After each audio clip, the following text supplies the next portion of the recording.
Good morning and welcome to PV Legal's daily newsletter. What if the India growth story, the one that promised 7% every year, the one that said a superpower was around the corner, was built on numbers that were never quite right? Three economists just published a paper that says exactly that.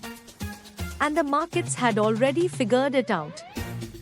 In March 2026, Abhishek Anand, Josh Felman, and Arvind Subramanian being India's own former chief economic advisor, released a working paper through the Peterson Institute for International Economics. Their finding was stark. India's real GDP, they concluded, is overstated by approximately 22%. Private consumption is overstated by 31%. Around the same time, the IMF gave India's national accounts a grade of C, the second lowest possible rating. These are not fringe voices. These are the people who know where the bodies are buried. Here is what went wrong.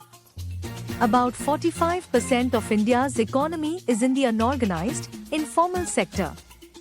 Small traders, street vendors, daily wage workers. India never directly measured this sector. Instead, it assumed the informal economy moves in step with listed corporates, with companies on the Bombay Stock Exchange. When demonetization hit in 2016, when GST disrupted small traders in 2017, when COVID wiped out livelihoods in 2020, each time, the government's GDP figures kept reflecting what large companies were doing. Not what was happening to the man selling vegetables outside your gate. The consequences are now visible on three fronts. First, inequality. The World Inequality Report 2026 shows the top 1% of Indians now hold 40% of all national wealth. The bottom 50%, 700 million people, hold just 3%. Second, wages. ILO data shows real wages of salaried workers in urban India actually fell between 2012 and 2022. A decade of claimed high growth, and the people working through it earned less.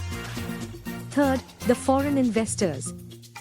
In calendar year 2025, foreign portfolio investors pulled out a record 1.6 lakh crore rupees from Indian equity markets.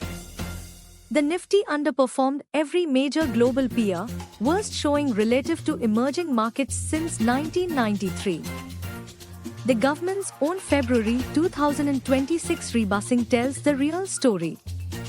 Under the new methodology, private consumption for 2024-25 came in 11.5% lower than previously reported. A routine rebusing does not produce an 11% revision. That number is an admission.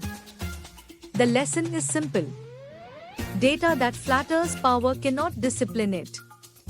When statistics lose contact with lived reality, policy loses contact with the people it governs. India's markets, its foreign investors, and its own statisticians have now confirmed what millions of workers already knew. For the full analysis with data charts, read PV Legal's research paper. I'm your host. Stay legally and economically informed.